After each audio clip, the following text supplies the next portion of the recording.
Good morning.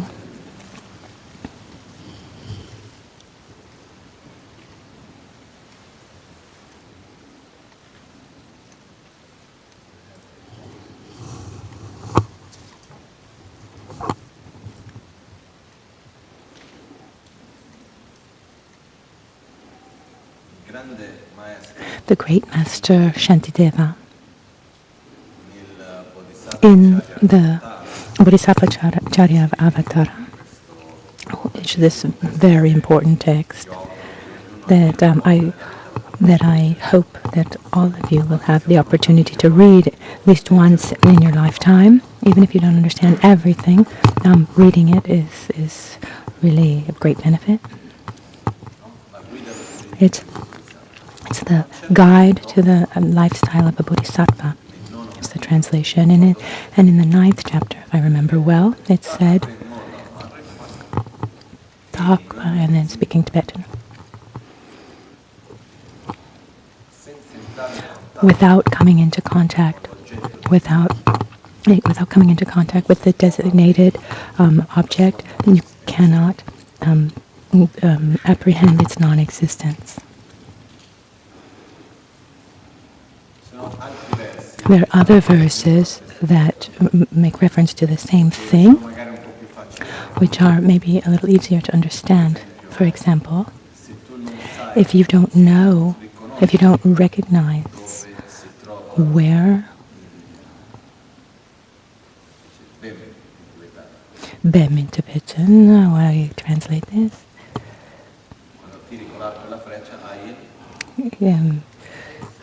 So when you have, if you don't know where the mark is, it doesn't matter how able you are, how good you are at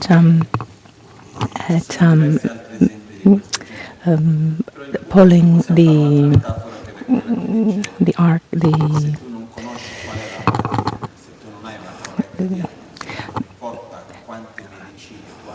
could also be like, it doesn't matter how good you are at pulling the bow and arrow, you're not going to be able to hit the mark.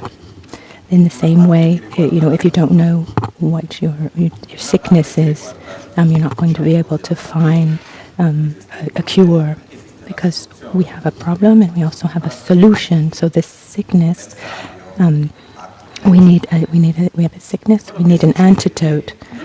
We have a mark, we have the bow and arrow. We need to unite the two things. We need to be good at pulling the bow and also be clear about where the mark is. So we need to be able to apply the right medicine, apply the right therapy, but we also need to recognize what the sickness is and know how to recognize it.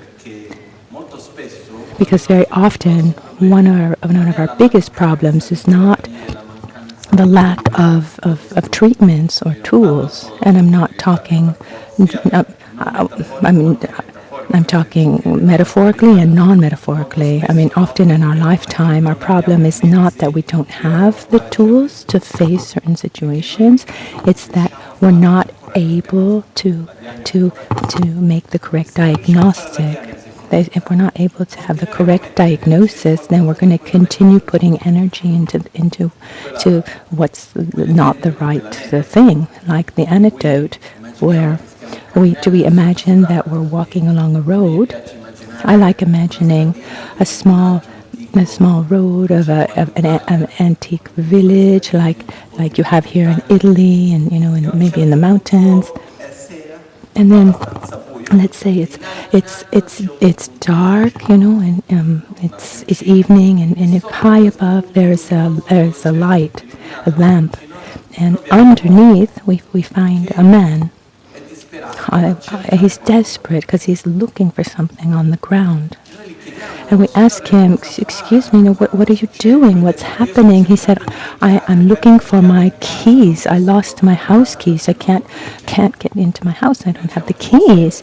And then we tell him that, we ask him if we can help. And he's very happy. Yes, please help me. So we're looking everywhere and we can't find them anywhere.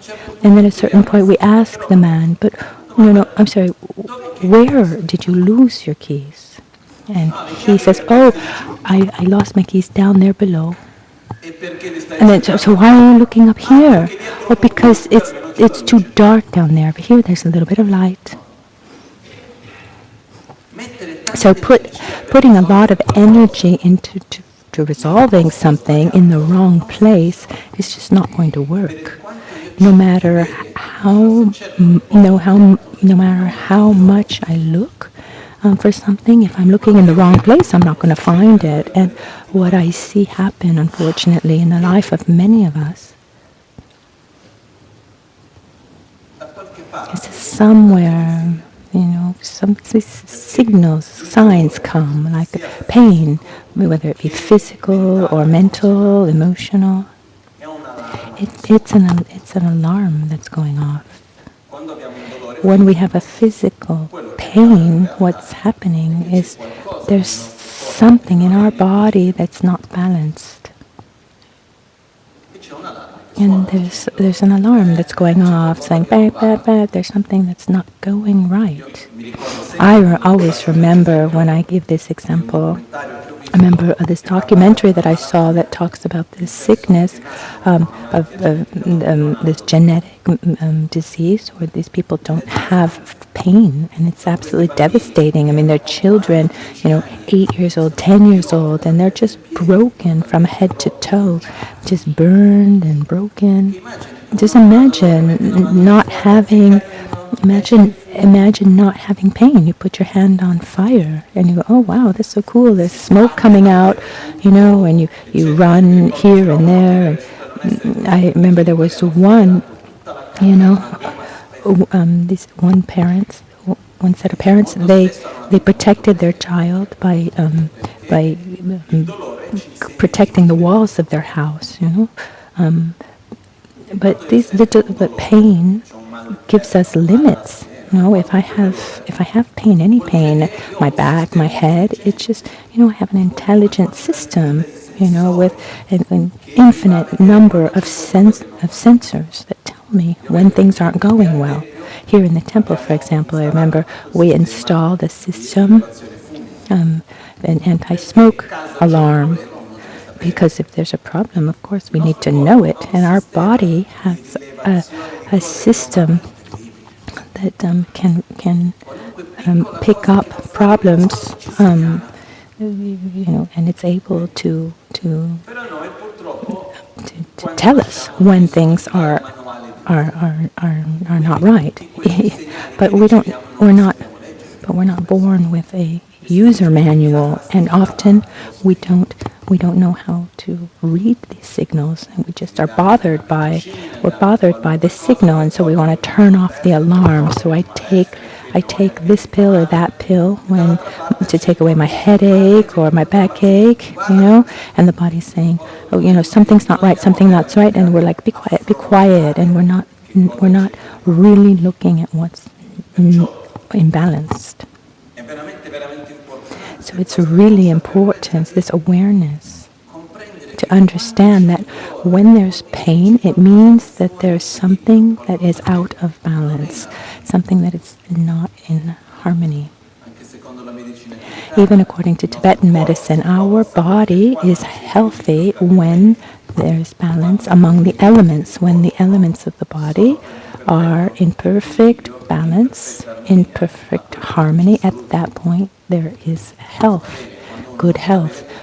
When someone is not in good health, it's because there's this imbalance among the elements. This happens in our body.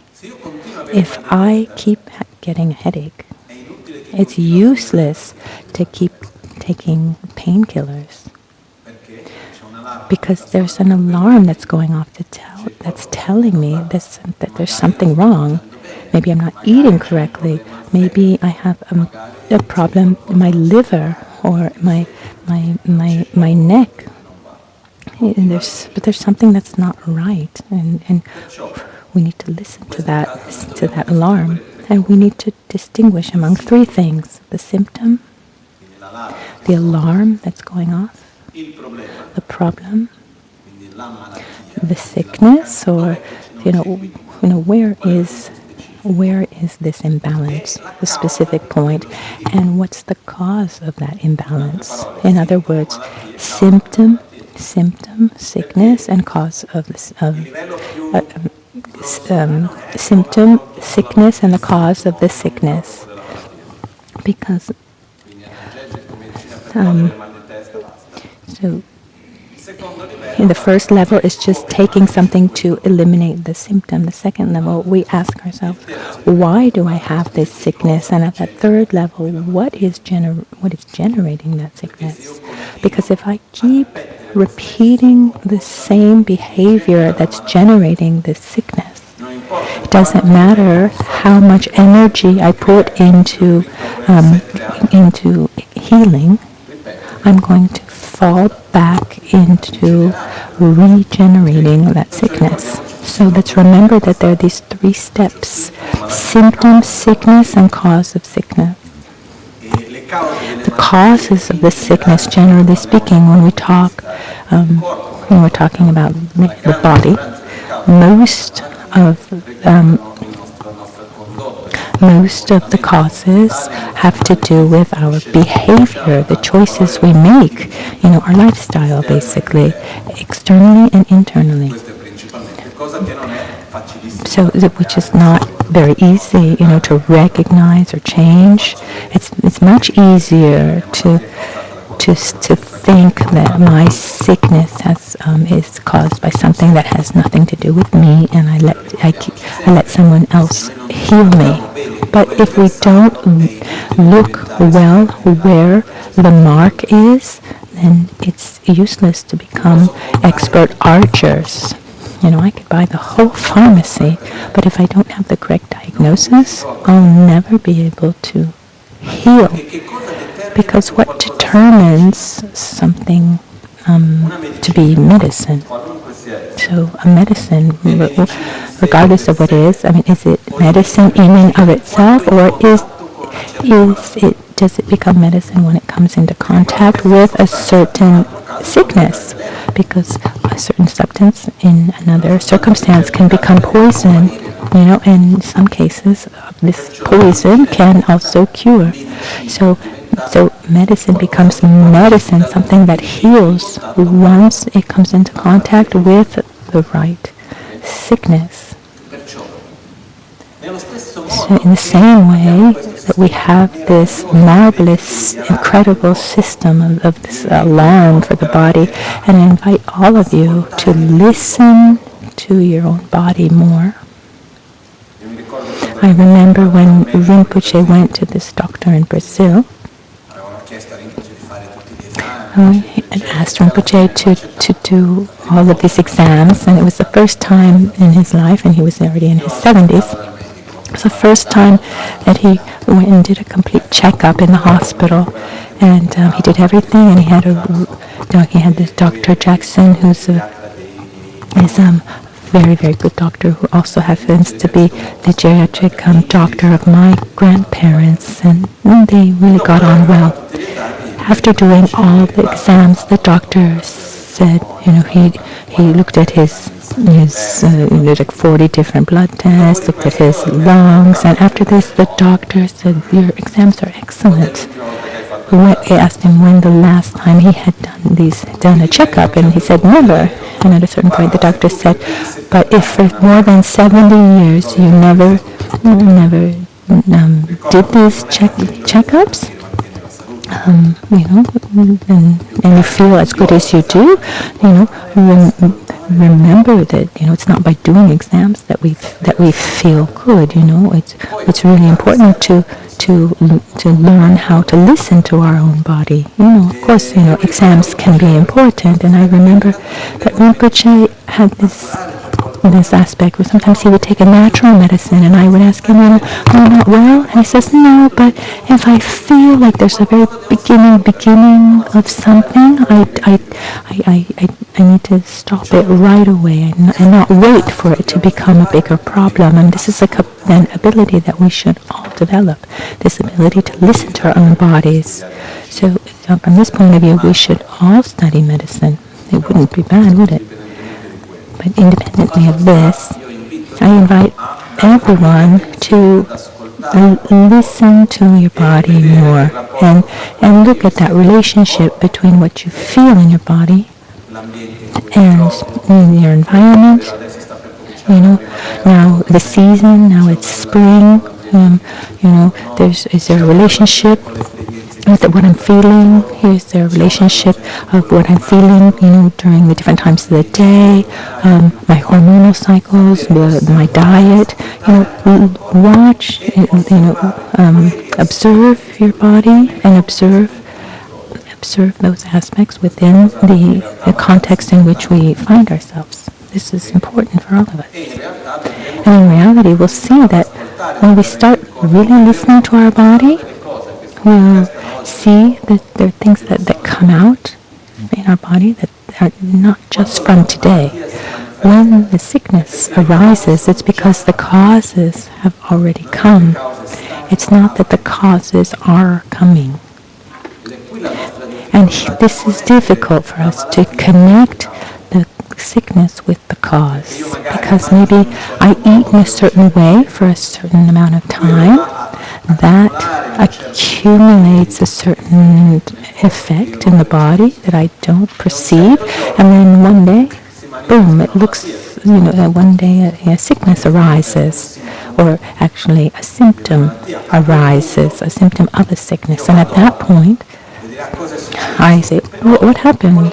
But what happened is that I ate badly for a long period, for years, and in those years, little by little, I accumulated this, or I acted badly. I was full of resentment and anger, that accumulated over time. It's not from one instant to the next that it's generated. This is also difficult for us, but let's always remember that,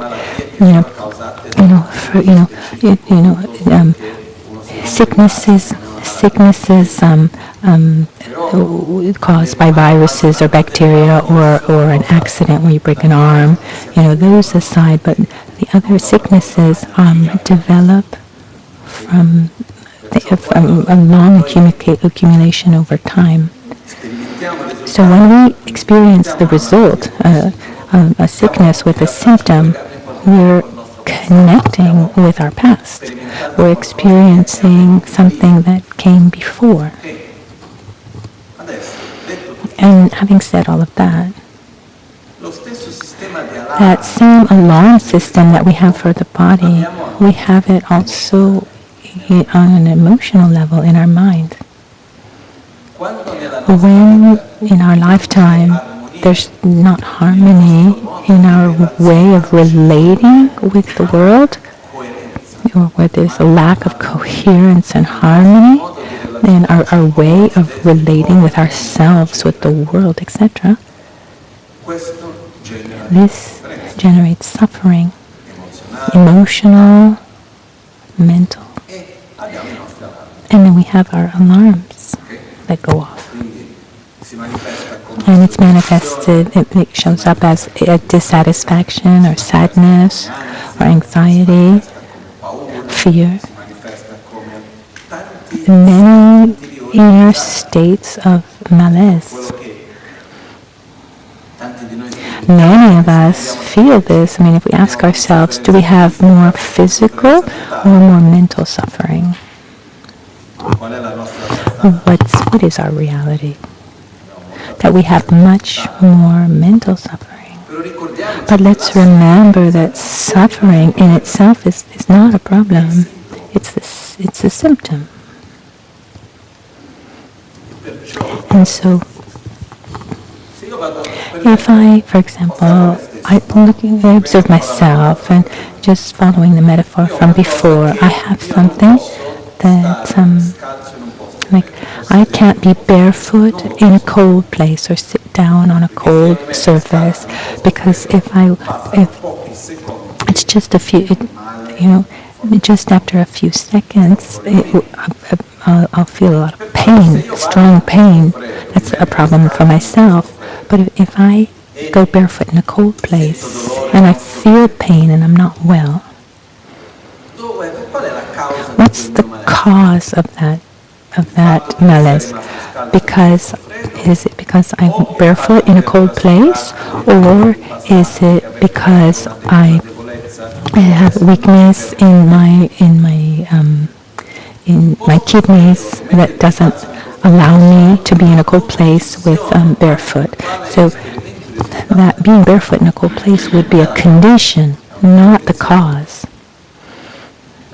Because if I hadn't not taken care of my kidneys in the past, or if I didn't have other kinds of problems related to my kidneys, etc., then today I wouldn't have problems walking barefoot on a cold surface. Sometimes I see people walking barefoot on the cold ground, and I say, no, don't do that, because for me it would be bad, but maybe for that person it doesn't do anything. So what happens in the present moment is the condition, the cause is always in the past. This is a very important distinction to be aware of. So when the alarm goes off, what's happening in that immediate moment, that present moment, is nothing other than the condition, not the real cause. Remember, the cause is always behind us. So going back to this alarm of our mind, we have states of suffering. And this suffering is a state where we don't feel good. The feelings that we want to end as soon as possible and that don't come back, and they show up in many different ways. So let's try to begin to see that, when there's a mental suffering, let's see it as an alarm that's going off.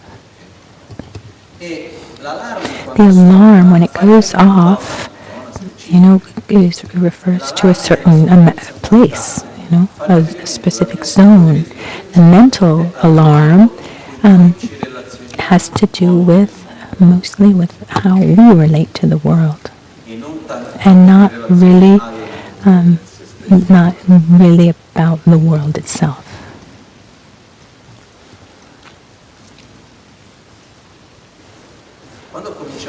When we start listening to this alarm more and more, we should try to understand, okay, this is a situation that has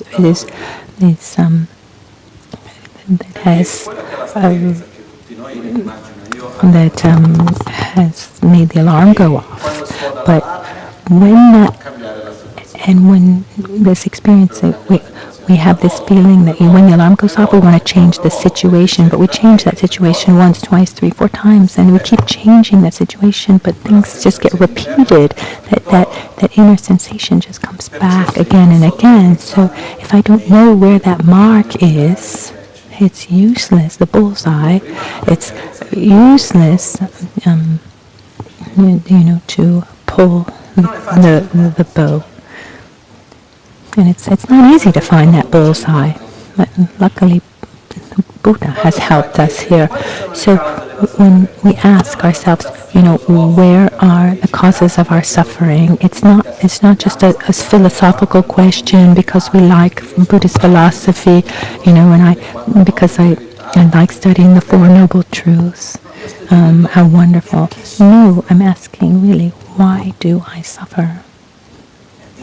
It's important to make this distinction when we ask, what are the causes of suffering?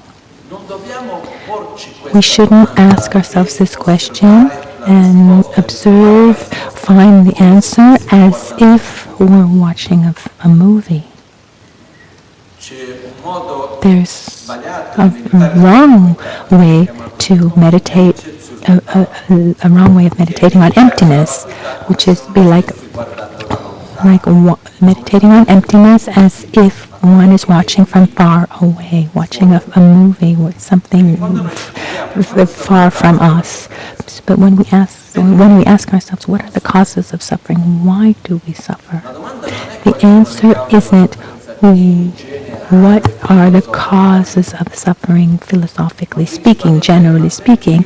No, but really, why do I suffer?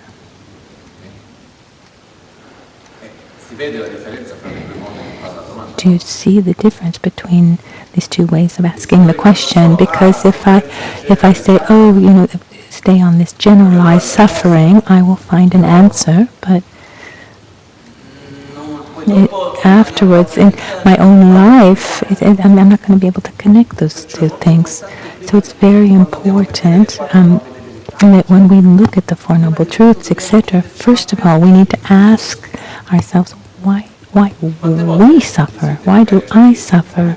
I mean, how many times does it happen during a moment of suffering that you've asked yourself, why? And when that moment of suffering arrives, when we ask ourselves why we're suffering, Buddha gave his answer, and he said very clearly, you suffer because of your actions and your mental destructive states. There's the so-called mental defilements connected to the actions that you have committed in the past. This is the cause of your suffering. The context in which we find ourselves is nothing other than a condition through which it manifests, but it's not the cause of our suffering. So, there are two important steps in front of all this. One is, if I find myself, walking barefoot in a cold place and I don't feel well, I know that the cause of my pain is not the fact that I'm in a cold place barefoot, that's just a condition. But in that moment, if I don't get out of there, I'm going to keep feeling bad and I won't be able to do anything else. So I need to get myself out of that cold place and, put something on my feet to get warmer, maybe stay in the sun a little bit and, warm up.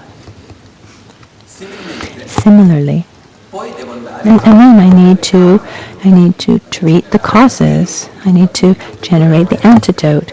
Then I realize that it's a problem in my kidneys, and so I need to generate the energy of our kidneys. It's difficult to do, but there are ways.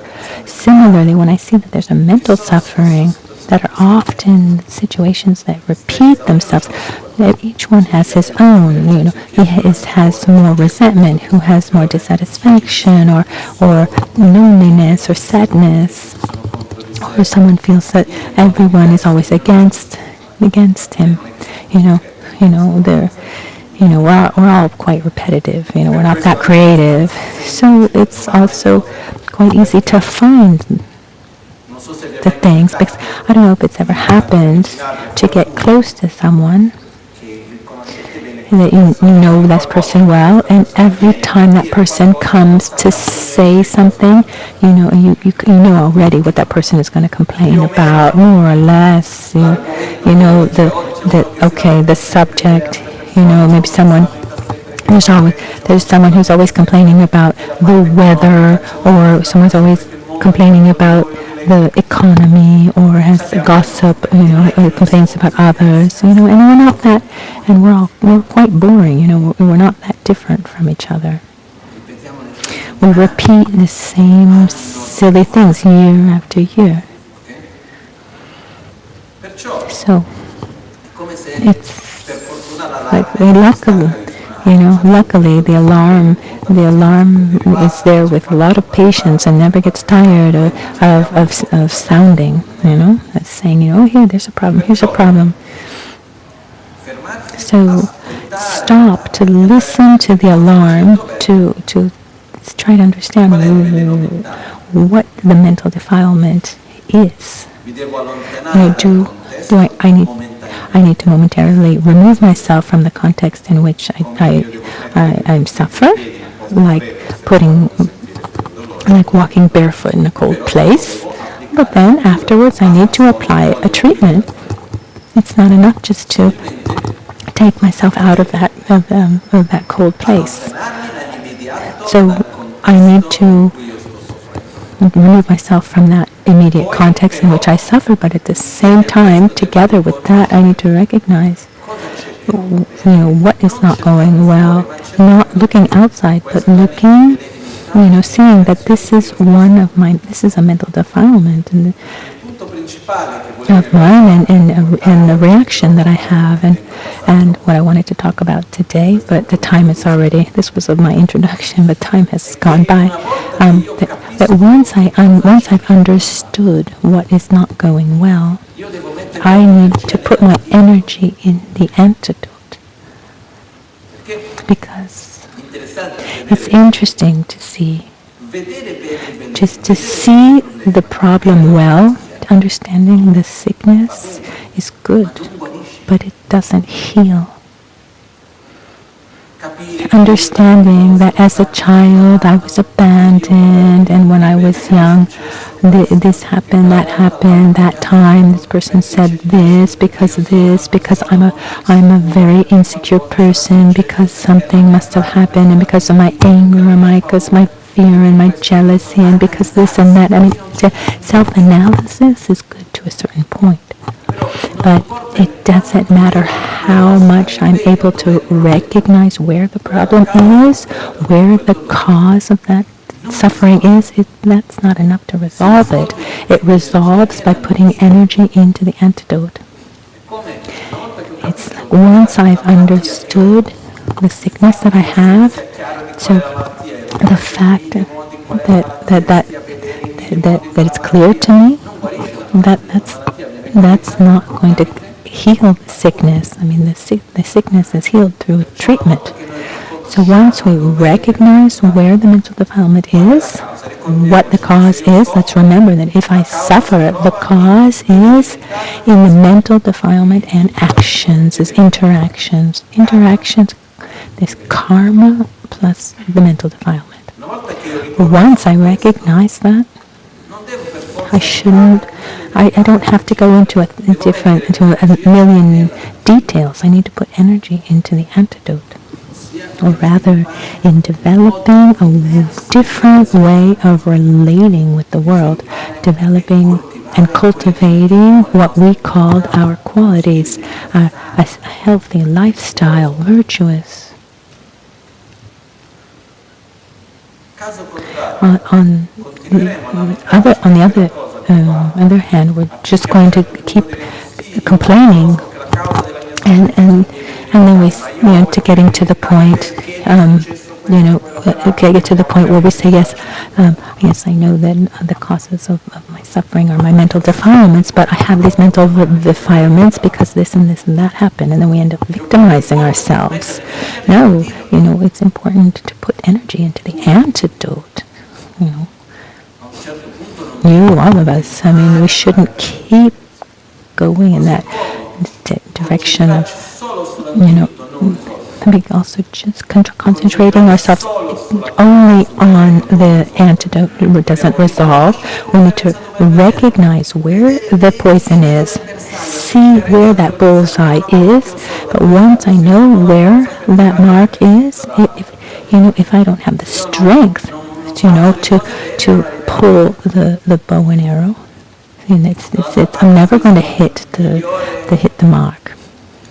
It doesn't matter if I'm the best archer, but if I don't have the energy, or if I don't know where the mark is, I'm not going to manage. The two things go together. So we need to listen to the alarm. We need to listen to our body, listen to our minds, listen to the context in which we find ourselves, understand the dynamics, recognize what's deep inside, and recognize that if I'm suffering today, it's not because of what is happening right now. This is simply the condition. We need to remember that. If I'm suffering today, it's because there's something that came before. And the cause of suffering are mental defilements and our karma, the causes of my suffering. And what are the antidotes? Patience, respect, gratitude, love, generosity, humility, satisfaction. The good news in all of this is that we're simple. We're not that complicated. And at the end of the day, the cause of the suffering of every being that we can imagine is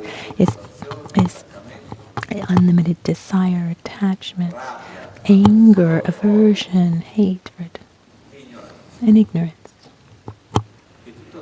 And all comes from ignorance. We can be different, come from different places, different cultures, but go round and round. It all comes down to that. And the antidotes work for all of this. So the beautiful thing is that even in this case, if I don't know what the specific causes of that suffering are, if I apply the antidote correctly, it's going to work. Because love, respect, gratitude, satisfaction, generosity, peace, inner peace, wisdom. So relating with reality coherently, relating with what is impermanent as being impermanent, what's subjective as being subjective, etc. This is going to heal the causes of our suffering. So round and round, the point is when the alarm goes off, that we remember that there's a deeper cause, and let's try not to point our finger towards others and not victimize ourselves. We put energy into the antidote, which is our way of living coherently, acting in a way and acting virtuously without making excuses, because life goes by so quickly. And the longer we go, the longer we have a certain behavior, the more difficult it is to change. We say, oh, it's hard to change this. Well, I'm sorry. Hey, guys, life is hard. Tell me, when was life easy? Tell me. Was childhood easy? Adolescence. Life is hard. It's normal for everyone, regardless of the times, of the context. So the fact that it's difficult is not an excuse. But what works for me? Acting in a respectful way, acting with love and gratitude, with generosity. Because it's good for me. It's good for others. So with joy, we put energy towards energy in the antidote. Remembering that when we ask ourselves what the causes of our suffering is, I don't want to know, generally speaking, I want to know about the causes of my own suffering. Observe myself, why do I suffer? And following Buddha's teachings, the answer is mental defilements and karma. So the antidote on a long-term basis is a behavior, a view, a lifestyle that is healthy, virtuous, positive, where we develop our qualities. The 5 Dhyani Buddhas represent the antidote to the 5 antidotes. Maybe today, now now we finished the teachings today. If you look at the panels of the Lalita Vistara along the path, there's one panel where there's Buddha in the middle, and he's and lots of bows, arrows are being thrown at him, and metaphorically there was this demon that was throwing 5 different arrows at him. That ignorance is throwing at us. What are these 5? There's ignorance, dissatisfaction, attachment, unlimited attachment, anger, hatred, miserliness, arrogance, and jealousy and envy. These are the main ones, and the 5 Dhyani Buddhas show us where to direct our energy.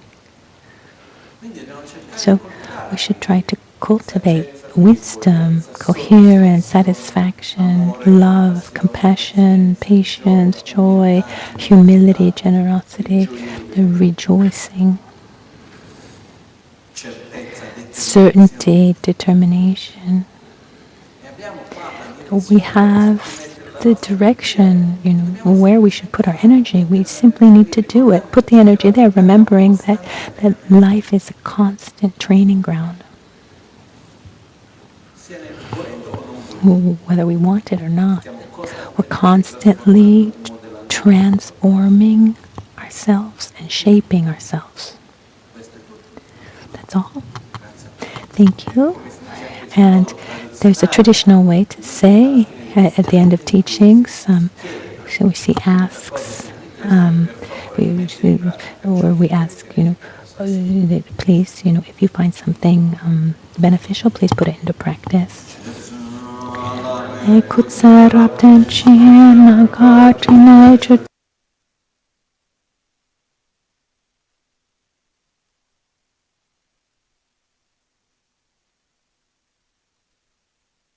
Lama dan rame cheki pela long chechi sadan lamge yente rabzo ne dorje change koba nyurtobsho nimo dele tsendele nime kuyan delekshi ninsen takto delekpe kuncho sumke jingilo kuncho sumke ngorubotsol kuncho sumke trashisho.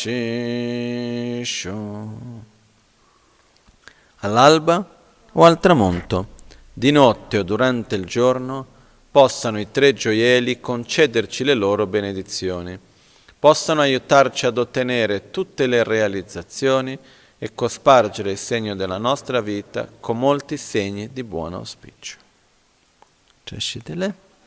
Buona giornata a tutti.